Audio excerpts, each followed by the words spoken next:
আগে পুলিশরা 3-4 বার গিয়ে গিয়ে ঘুরতো এলাকায়, 5 বার 6 বার, এখন ঘোরেই না। যত বেশি ঘোরা যাবে পুলিশের ভ্যান নিয়ে, মানুষ তো জানবে যে অ্যালার্ট আছে।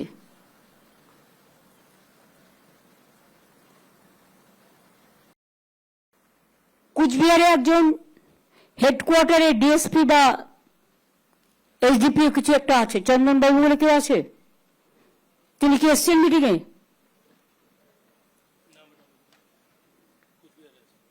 কেন আনেনি তাকে? হেডকোয়ার্টার দেখে, বাট তাকে তুমি কোনো কাজ দাও না। Is it not a fact? না, কাজ করে না, তাকে তুমি করতে দাও না। তোমরা নিজেরাই যদি নিজেদের মতো গ্রুপ তৈরি করে নাও, তাহলে how the people will sustain? ওনাকে কাজে লাগাবে, শীতলকুচিতে কাজে লাগাও, দিনহাটায় কাজে লাগাও, বর্ডার এরিয়ায় কাজে লাগাও। হেডকোয়ার্টারে একজনকে বসিয়ে রাখবে, সে শুধু চা বিস্কুট করে বাড়ি চলে যাবে। সে কাজ করতে চায়, তুমি কাজ করতে দেবে না? এ আবার কি? পুলিশকে নিজেদের মধ্যে কখনো গ্রুপ করে না। আমরা পলিটিক্যাল লোকেরা গ্রুপ করি বেশি, আমরা তাই জেনে এসছি এতদিন। বর্ডার এরিয়া খুব সেন্সিটিভ। এত কিছুদিন আগে শীতলকুচি থেকে একজনকে তুলে নিয়ে যাওয়া হলো, একটা চাষি বেচারা, তার নিজের জমি, সে চাষ করে, তার কোনো দোষ ছিল না। তারপরে খবরটা উদয়ন আমাকে বলার পরেই সঙ্গে সঙ্গে আমরা অ্যাকশন নিয়ে তাকে বেল করিয়ে আমরা নিয়ে এসেছি। এরকম বিভিন্ন পরিকল্পনা চলছে। বর্ডার এরিয়াটা ভীষণ সেন্সিটিভ, লক্ষ্য রাখবেন।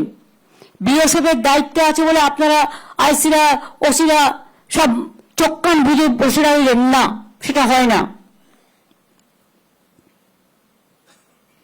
আর মনোজকেই বলবো, আমাদের যারা কাজে আছে, রূপক বাবু টাবু যারা আছেন বর্ডারের দায়িত্বে, মানে যাদের অ্যাডভাইজারিজে কাজ করে, তাদের বিভিন্ন কাজে লাগাও, এক একটা জেলায় দায়িত্ব দিয়ে দাও, তারা এই কাজগুলো দেখুক, ভালো করে হেল্প করুক, অ্যাডিশনাল হেল্প। আমি শুনছি অনেক বাইরের লোক, কেউ আসাম থেকে, কেউ ইধার থেকে, কেউ উধার থেকে, বিভিন্ন লোক বিভিন্ন এলাকায় ঢুকছে। ঢুকে এমনকি আমাদের সমর্থকের কাছেও তার নাম্বার, তার প্যান কার্ড নাম্বার, তার আধার কার্ড নাম্বার, তার ফোন নাম্বার, সে কি করে তার ডিটেলস নিয়ে চলে যাচ্ছে অফিসারদেরও। আমি পুলিশকে বলবো, বি অ্যালার্ট। বাইরে থেকে কোনো জঙ্গি যেন কোথাও গিয়ে শেল্টার নিতে না পারে।